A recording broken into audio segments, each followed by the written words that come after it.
Today's video, I'm going to be walking you through how to go ahead and establish rapport with the hiring manager quickly for product manager interviews. If you haven't subscribed to my YouTube channel yet, please go ahead and do so because it lets me continue producing videos like this for you. Having said that, let's go ahead and talk shop. When you're trying to establish rapport, so let's talk about what rapport is. It's basically all those good feelings. You're getting the good vibes from somebody that you're interviewing with. Rapport is very important on a product manager interview because you need to get people to like you. It is very difficult for somebody to hire you as a product manager and not like you. As a software engineer, you don't really need to be likable. You could be a rock star data scientist, you don't need to be likable. You could be a rock star, I would say, finance controller or financial controller. You don't need to be likable. There's a lot of roles where you don't need to be likable and you can still get the job. Product management is actually the exception. It's kind of hard for you to be good at your job if you're not likable. In fact, getting people to like you, because getting people to do what it is that you need them to do, because maybe you have two other people that don't want to go ahead and talk to each other, that's largely your job, is to be the glue. So how do you go out there and establish trust very quickly in a short amount of time with people that you don't know, that's got to make a decision on whether or not they want to work with you? First things first is come at them with empathy. If you understand, if you're looking at this more from the perspective of how am I going to help them solve their problem of hiring a product manager, instead of how am I going to go ahead and solve my problem of not having a job. There's a really good book that I really love, and it's called Obstacles is the Way, How to Turn Obstacles into Opportunities by Ryan Holiday. Also a philosophy minor back at Loyola Marymount University. And this person, and I love studying about the Roman Empire as a history major. That was actually my main focus. It's actually pretty funny because I remember seeing one time somebody showed me this TikTok thing that said how many times do people think about how many times do guys think about the Roman Empire? And I was thought I was the only one that thought about the Roman Empire, right? But there was a chapter in the book, and it talked about George Clooney, the actor that we all know, that really hated going on auditions to try to get roles.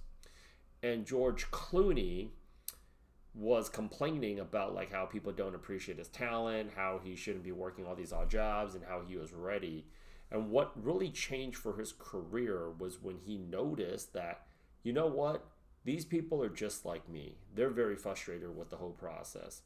Casting directors and casting teams are hoping that every single person that's coming through that door is going to be the person that can go ahead and finally end this process of us, because there's no better way of doing it. There's they get a bunch of tapes that they got to go ahead and watch. They get pitched by a bunch of agents, but they ultimately have to just go ahead and see a bunch of auditions.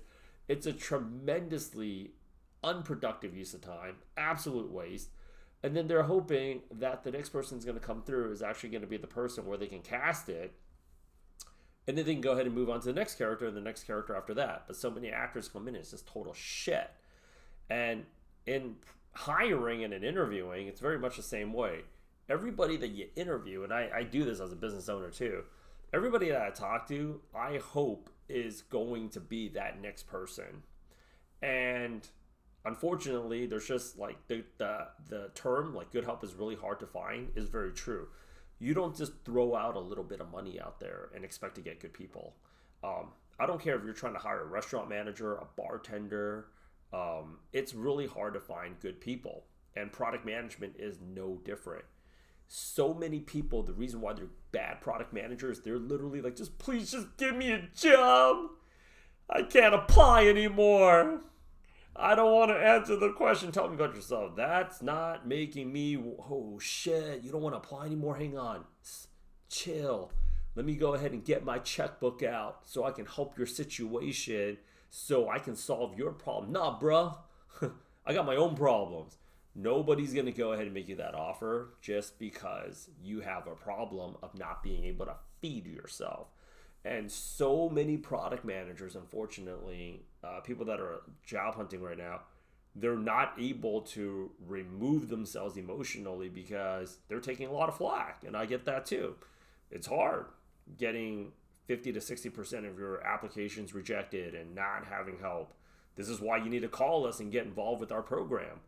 People need to go ahead and shift this mindset of like, you just have to go ahead and commit and join the program and get the jobs like all of our other testimonials, instead of trying to figure out how to get this job on your own. It'll just make your life so much easier. But having that bit of empathy in the beginning is going to really work out in your favor, because it's like you're already differentiating yourself, and you can do that very easily by saying, thank you so much for scheduling time to go ahead and meet with me today. I imagine there's a lot of candidates with the market being flooded with nothing but PMs right now. I really want to know, how are you doing with all of this right now? You got to appreciate their situation too. This has been a very ratchet market. They don't know if they're going to have a job this Friday. They're probably doing 5 to 6 to 10 people's jobs. They probably had to lay off some of their friends. They've probably seen their friends get laid off. Maybe their boyfriend or their girlfriend or their significant other, maybe they're laid off. Maybe somebody else, their brother or their sister, maybe they're laid off. And how is that affecting their family dynamic?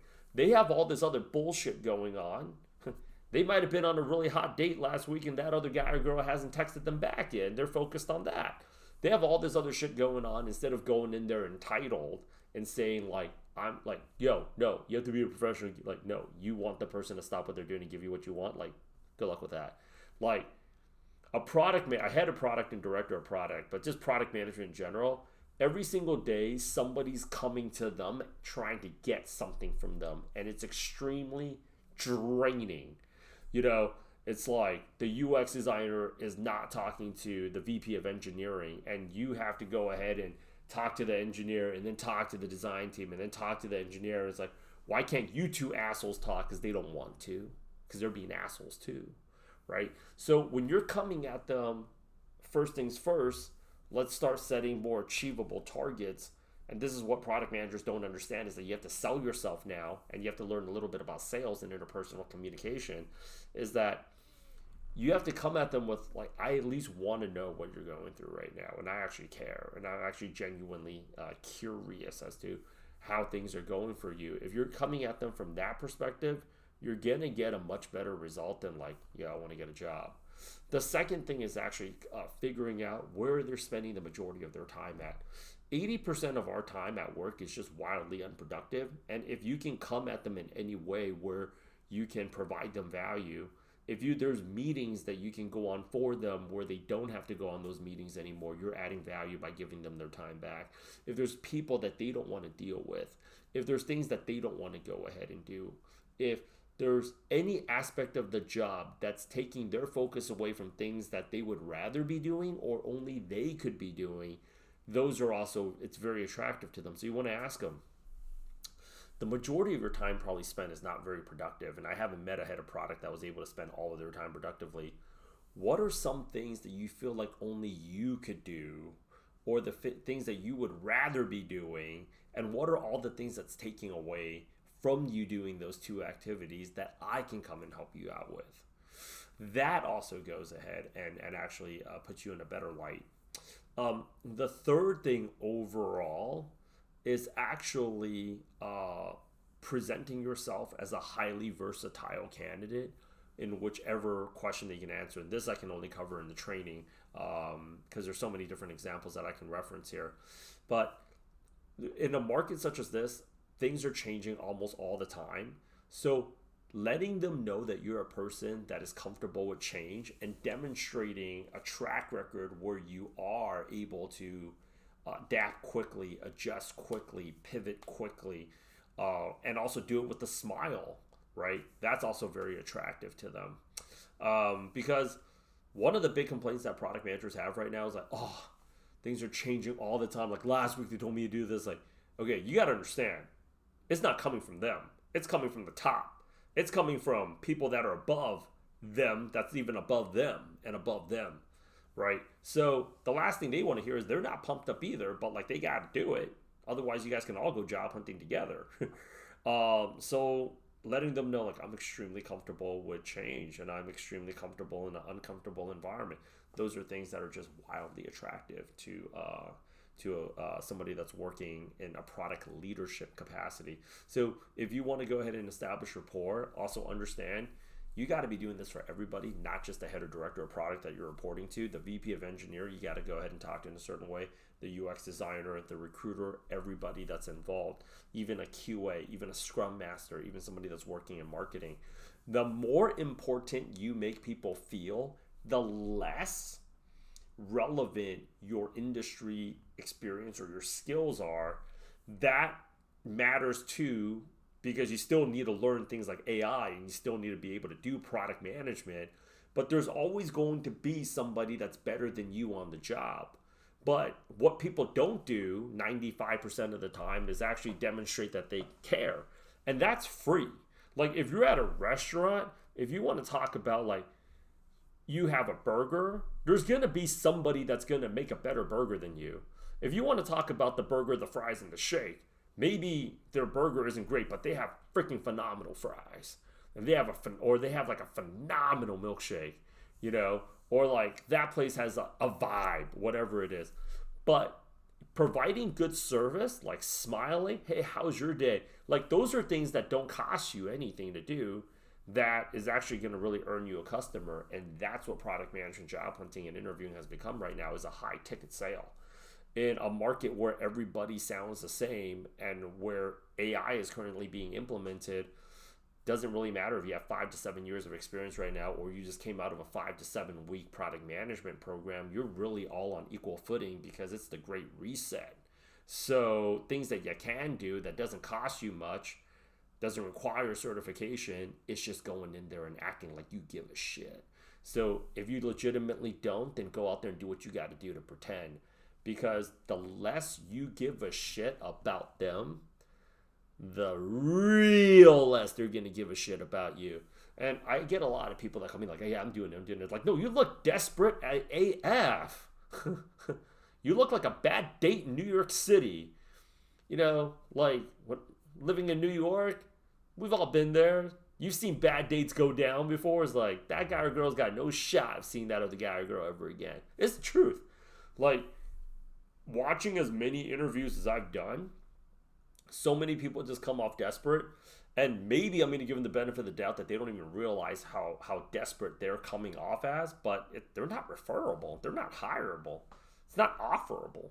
So stop trying to do this on your own. Schedule a call with our program. Let's get this job. Let's get you out of this situation. Let's get you moving on to a better pasture. Because the longer you wait, the competition's only going to get more fierce. So you're only really hurting yourself. I'm not here to rob you. You're robbing yourself. So with that said, schedule a call. Let's go ahead and talk. I understand for some of you, maybe money's an issue right now. We'll work out a payment plan. Let's get this thing going.